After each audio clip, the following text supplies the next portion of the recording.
Welcome guys back to another video in the channel. Today we'll be doing a predicted lineup and a review from before the game. Arsenal versus Brighton. This is the first game back at the Emirates Stadium on Saturday, 3 o'clock kickoff, BT Sport, and it sounds to be quite a good game because Brighton have caused us a few problems over the years. But hopefully at home it could make the job a bit easier and Arsenal can go over Brighton. I did just record the player ratings for the City game and I wasn't too happy. And again, in that City game was just too poor. We were beaten by a better side and individual mistakes cost us again. Same old Arsenal, to be honest. Can't say much more than that. And it was just very lucky there from Arsenal. You know, injuries did help it, but Luiz didn't help the cause much either. But this Brighton game should be one we win because Brighton aren't. They're not doing quite well this season. Looking at Brighton in the league standings, they're currently sitting in 15th position on 29 points and only 2 points off relegation of the three sides that are sitting on 27 points. So, you know, Brighton could be dragged down to relegation. I thought Brighton had a good start to the season because Graham Potter looked like he knew what he was doing, and then it sort of fell off and Brighton were just doing average sort of thing. And then I'm pretty sure since Christmas or something, they've only got like 2 wins. So 2020 hasn't been grateful to them. And we have Arsenal. I just remembered they finally lost a game in 2020 in the Premier League. So, yeah, I just realised that as well. But Arsenal, you know, going into this game, we are 5 points off 5th. And we are 1 point off Spurs in 8th. 3 points off Wolves in 7th. And 4 points off 4th. Of 6th in Sheffield United, who are in the Europa League qualification. So for Arsenal to win this, we have to win these games now because that City was the game in hand and we didn't win that. So we have to just move forward and try and put that out of our head. We need to. I know the confidence will be low, but we have to win this game against Brighton. We have to win because if we have any chance, we have to pick up points against these lower sides. If we have any chance of trying to get into the top 5, top 6 even.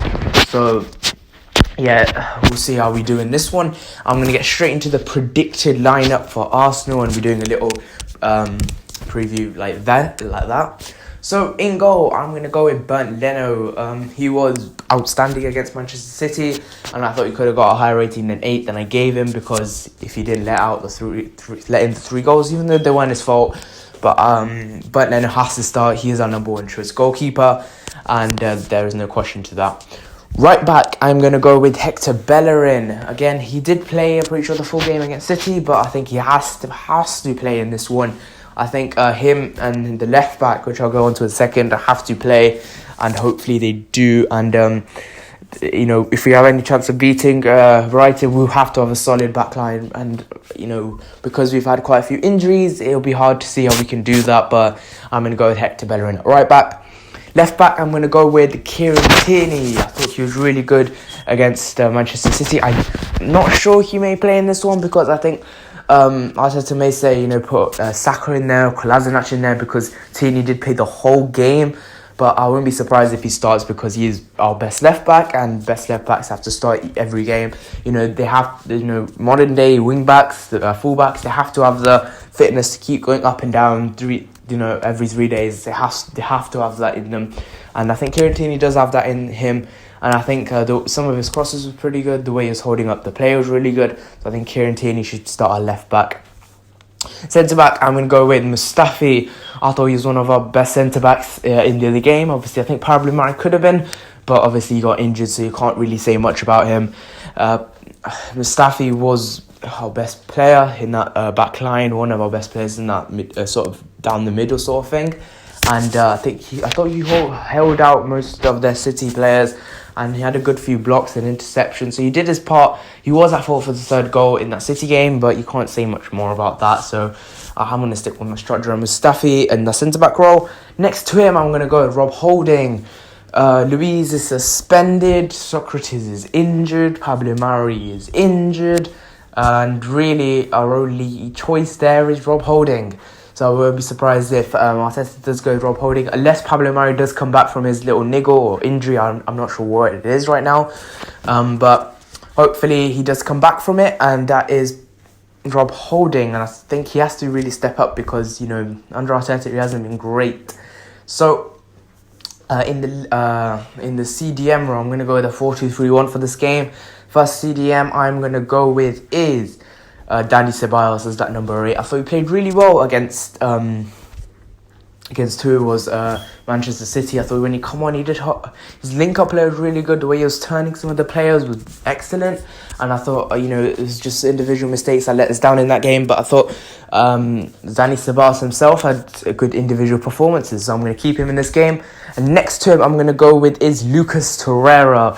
Hopefully the consensus is he'll be back for this game, and hopefully he is, because I think we do need him, because if Cevallos is going to be that guy who goes up and down the pitch, I think we need someone who's just like a rock, who's just going to stay there, and Lucas Herrera is that kind of player who will just stay there and do the defensive, the dirty work. So we really need him to complement Cevallos, so Cevallos can go help forward, which will be helpful for us. So that's why I'm going to go with Lucas Herrera.